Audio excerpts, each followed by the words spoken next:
Hey Tubies, it's Psychic Bob. Well, here we are. It's Saturday night, and that means it's time for our Saturday night seance. I know I'm getting this out a little late, but Psychic Bob's had a busy day, and you know how it is. When you're a full-time psychic, you got a lot of people to deal with. So I've been playing catch-up on phone calls today and organized my schedule, and it's a lot of stuff. But here it is. It's Saturday night, and we're going to gather for our seance. But before we get into that, just want to first of all explain what we do. We've had a lot of new people, so I'm going to welcome the new people. Welcome to Spirit Channel.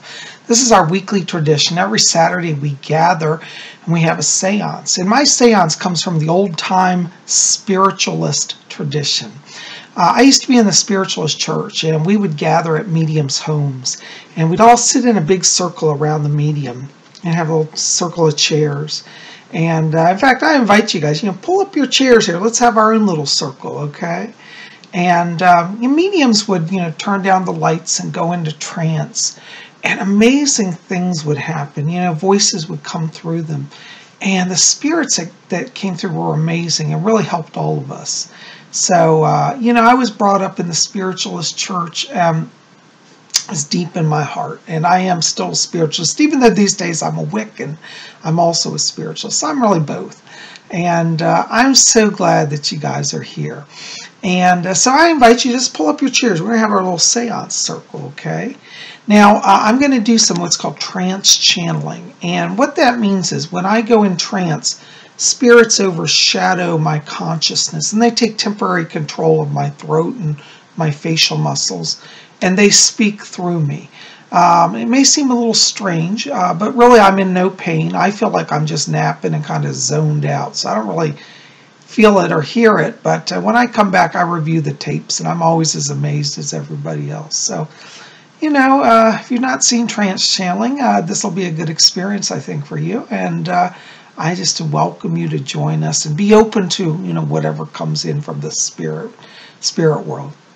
So I'm going to go under trance, and I'll see you when I get back. In fact, I'm going to put the lights down here. So just get comfortable in your chairs and just stay with us, okay? I'll see you when I get back.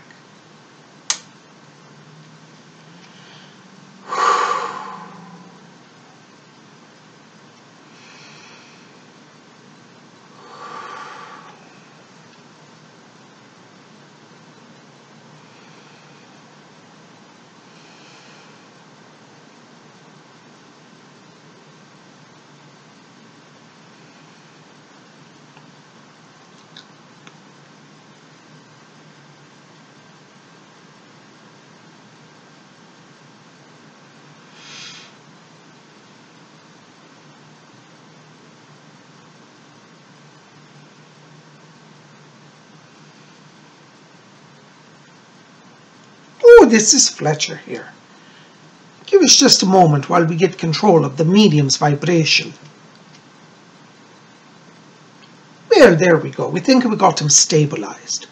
Whenever we come in and we talk over a medium's body, we have to be careful that we don't damage the nervous system, because it takes a lot of coordinating between our vibration and the medium's vibration to make it all work out. Because if we put too much power through, we'll damage their nervous system and could cause a heart attack or a stroke or some sort of horrible thing. And if we don't put through enough vibration, then you won't be hearing us. It'll just be like little whispers. And so to get the right vibration, to get our voices through, it takes a little bit of work. But that's what I do. I'm a gatekeeper spirit guide, and I help those who wish to come in and out and facilitate the communications. Well, I'll be stepping in the background now and let some other people come through who want to have a wee word. This is Fletcher, over and out.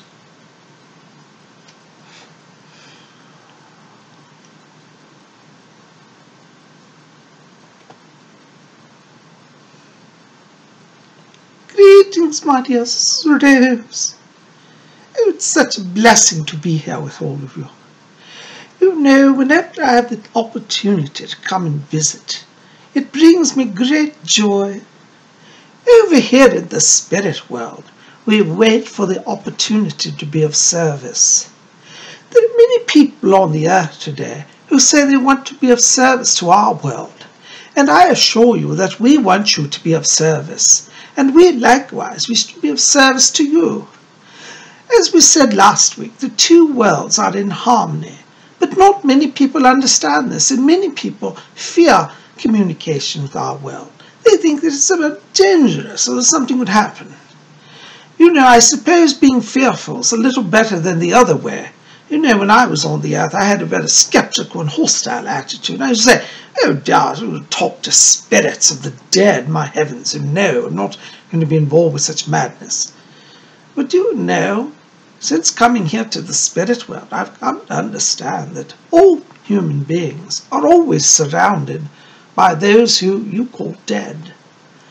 You see, there's a great myth upon the earth these days, that everything is material-based, and that you are nothing but a collection of atoms and molecules, and that they say that when you die, everything ceases to exist, your consciousness fades to nothing, and your body returns to dust. Well, it might be true about your body returning to dust, but you see, many of the materialistics, atheists, forget that consciousness is a form of energy, and by your own physical laws, energy is neither created nor destroyed, but only transformed. So that which is you, your thought processes, your mind, your consciousness, it continues after death. And this should not seem so strange to you, for your own very own laws of physics support this. Yet there are many who insist that there is nothing but the material world, and at death you cease to exist. My dears, do not believe these lies. They are tainting the world and leading towards madness.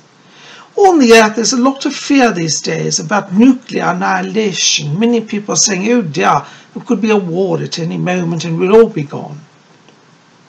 What is prompting these wars and these threats and rumours of war are those who view the world from a materialistic perspective.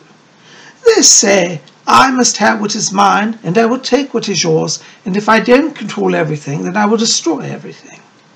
This is a mindset that is most destructive, and certainly not in keeping with our world. But you know, my dears, when you hear all of this rambling of madness, don't have fear. Keep in your heart the remembrance that you are an eternal being, which will live forever. I wish that I had spent more time in my earthly life reflecting on that truth. When you realize that no one truly ever dies, it changes your perspective. You see, humanity is of two mindsets. As I said, one is that there is nothing beyond death, and the other is that there is something beyond death.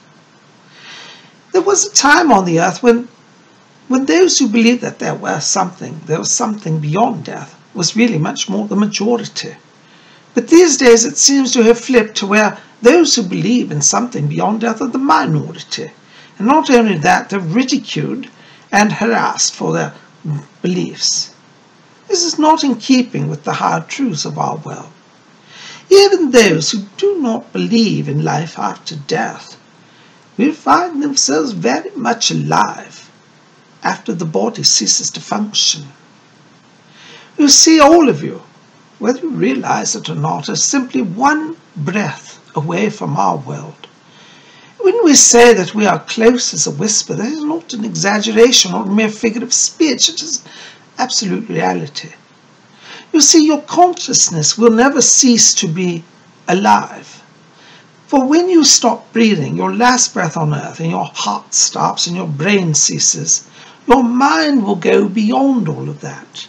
You will transcend the body, and you will find yourself in one of many places. You could be in the glorious light of the highest realms of the Godhead, or you could find yourself in the pitch blackness of the outer darkness. Yes, my dears, there is a hellish realm in the spirit world. You see, the consciousness that you develop during your life stays with you upon your death. So if you spend your life being hateful and maniacal and destructive, you cannot expect upon death to rush into the glorious light of heaven. It shall not happen. You see, your vibration will draw to you and draw you to it, that realm which is most compatible with your consciousness. And so when you deny that which is good and glorify that which is evil, what are you becoming? You see, it's not like you die and attain heaven. You're already in heaven before you die, or you're already in hell before you die. Now, lest there be some people there sitting and saying, "Oh, Rose, good, my enemies will go to hell. I'd heard they would not." Don't rejoice in that, my dear. When souls find themselves in that place of darkness, it is a terrible and frightful thing. And you know that saying, "Therefore grow the grace of God go I," is very applicable to all of us. That realm of darkness is one where there is much sorrow. But have good cheer, be of good cheer, and have good heart, my dear, for even those souls will have an opportunity to attain the light. You know, my neighbor Madge used to talk about the spiritualist church, and she said the doorway to reformation is never closed against any soul here or hereafter. I used to say, "Rose, what?" I used to say, "Madge, tell me what that means." She said, "Rose, you don't understand, do you?" I said, "No, my dear, I do not understand." And she said, "My dear, everyone will attain the light ultimately." I said, "Oh, really? Well, I don't know about that chap Hitler." And she said, "Yes, even him." Oh, well, that put me off spiritualism right away. I said, "He's bombing the East End to oblivion, to smithereens, even hitting our houses. And you say that he will go to heaven." Well, I wouldn't listen to the response. But she tried to tell me, she said, "Rose, listen, my dear, Rose, listen." I said, "No, I will not listen, man." She said, "Listen to me." She said, "I'm not saying he's going to heaven right away." She said, "He will go to a place that is of the like mind of which he is." And I said, "Well, sounds like he should be in hell if you ask me." And I don't think there was a single British person in Britain who wouldn't agree with me on that. But you see, what she was trying to say is that even that soul could attain the light. What a mystery it all is. What a mystery. But I can tell you that as one who found herself in purgatory, even I was brought ultimately into the light. And so I don't sit in judgment of anyone anymore, but I've learned that that which we hold in our heart is that which we become. So if you start now thinking of love, thinking of mercy, thinking of kindness, thinking of forgiveness, then when you find yourself time to leave this earth, oh my dear, you will cross into the light of heaven. It will be so fascinating, fabulous. Words cannot describe the joy of attaining the light. You see, you are that which you think.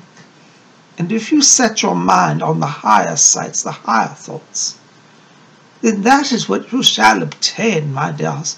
Do not make the mistake of thinking that you're only the bought here mere collection of molecules. No, my dears, you're much more.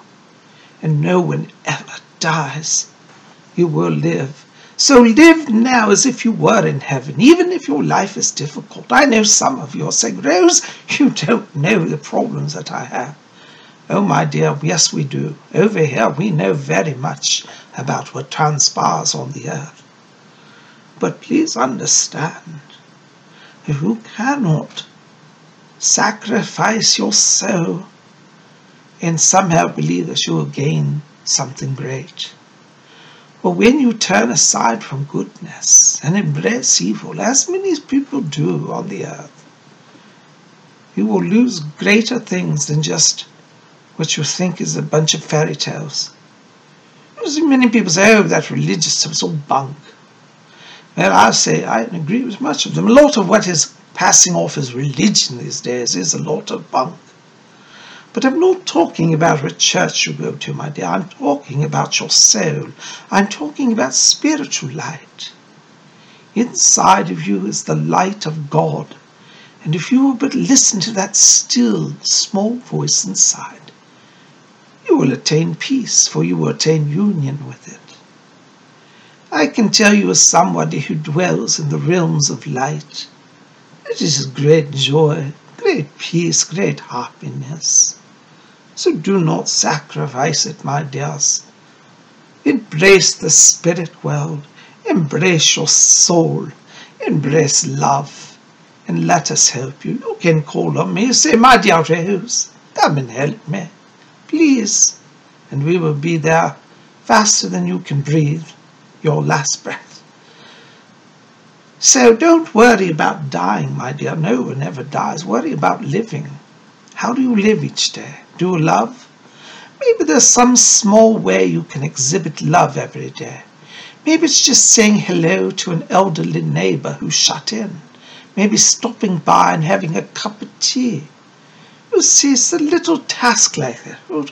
It makes such soul glow. It will bring joy to that person that you visit, and it will raise your vibration to our realm. Work in cooperation with us, my dear. Do not fight us. We love you, and we invite you to work on behalf of our world. Let our two worlds unite, and know that we are as alive as you, and we come to help you in your darkest hour. Do not fear, you're not alone. We love you all very much. Fletcher's just interrupted me. He's asking me to say I need to step aside for a little while. Somebody else wishes to speak. My name is Rose.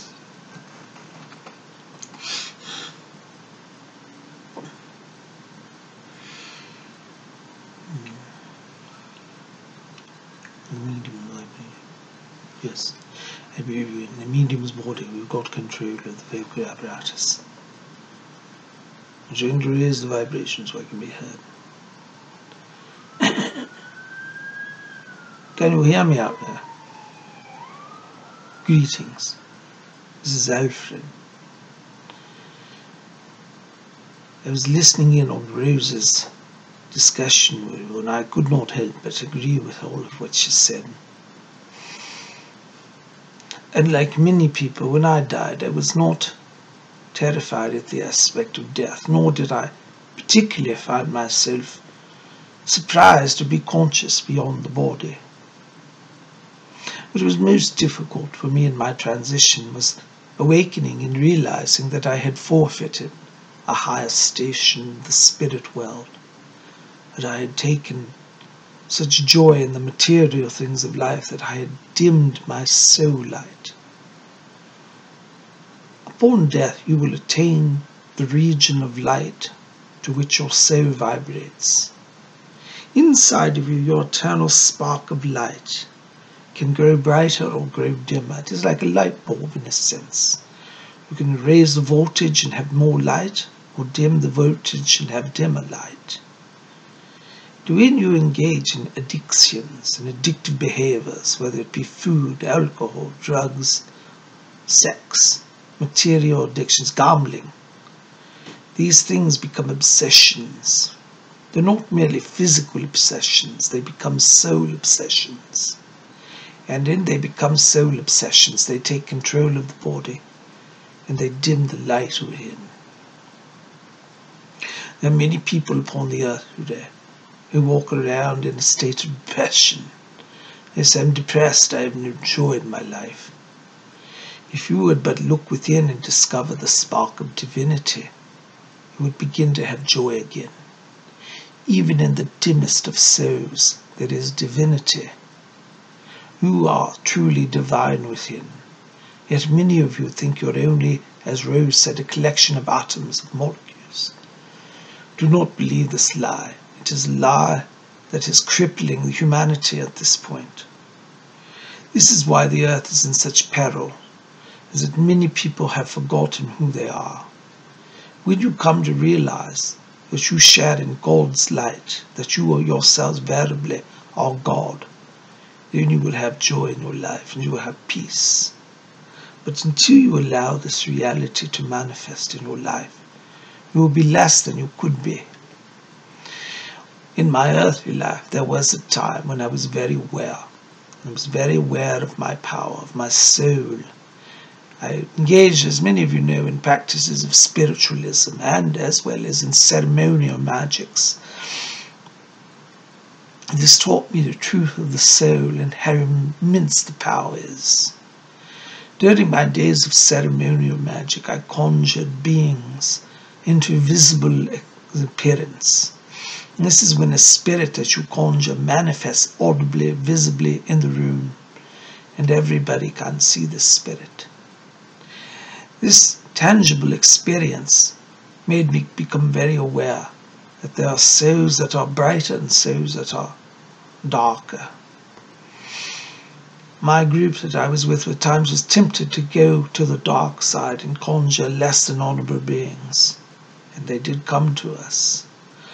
I was very fortunate that I did not have a reckless teacher in that I was endangered always by these experiments. Our group was rather level-headed, and we took great precaution in doing our experiments in the spiritual realms. But it did teach me that life exists beyond the body, and it did teach me that there are souls whose true nature is that of evil and darkness. You can, as your free will allows you, become a being like an angel or a being like a devil. Now, I know it's not very popular on the earth today to talk about devils. People say, oh, we work with the light. You say, yes, it's very good and well that you do that. But try to understand that if you wish to be in reality, you must accept that there are forces of darkness as well. You need not fear them, for generally they stay on their own.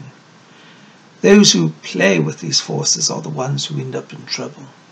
Fortunately, I was in a magical lodge that treated it very seriously and did not, cross the line into the realm of play. And this is what kept me safe. But what for me is, I suppose, most regrettable is that having seen all that I had seen and known all that I had known, I still somehow abandoned it and sought the pleasures of the flesh and gave in to addictions. If you're someone tonight is struggling with an addiction, please do not give in to despair. Please do not give up hope. Please do not let it overtake you as it overtook me. You may call upon me. You may say, Alfred, please spare me of this sorrow and this trauma. And I will come and I will bring others with me who will assist you. Every day until you overcome your addiction may be a challenge. But know that you do not walk that challenge alone. There are many of our world who have been there and understand and are able to lend support. Keep in your mind and in your heart that you are a being of goodness. And as Rose has said, it is very true, as the spiritualist church taught, and I myself learned, that the doorway to reformation is never closed to any soul. And might I add, no matter how wretched that soul, it is never closed. That door of reformation is never closed to any soul here or hereafter. So if you're in an addictive place in your life, do not say, well, I must commit suicide to be done with this terror. No. Allow the reformation to begin within your heart. The spiritual world will help you, but you must call upon us. And so feel free to call upon me. And you may say, Alfred, come and help me. You may call upon Rose or Fletcher, any of us. And there are thousands and thousands more just waiting to assist you. So do not have fear nor despair. It's such a pleasure for me to come here. I echo Rose's words when I say that we wait in eager anticipation of the opportunity to visit with you. We're most thankful for this medium who allows us to use his body to speak to you. And we invite those of you who feel our presence, our calling, to work with us. Some of you are channels in the making, but you're only waiting for us to come to you. Ask for your angels and guides to open your channel. We see upon the earth many people who are opening their channels now. This is allowing a lot of light to come into the earth. It is bringing balance to the earth. It is true, as we have said earlier, that there is great darkness rising on the earth as people forget the spiritual truths. But for those of you who will work with our world and will allow us to come through you, we will bring back the light. And working with you, we shall illumine the darkness of the world and open doors that will bring peace and joy. Be of good cheer. As Jesus said, I have overcome the world. The Spirit has overcome the darkness, and it is of light, my dears. Work with us, and we shall work with you. The power is fading. Fletcher says I must leave the body now before we overtax the medium nervous system. So in parting, let me again tell you, thank you for your time. It is my great pleasure to be here with you tonight, and I look forward to hearing from each of you. So call upon me. My name is Alfred.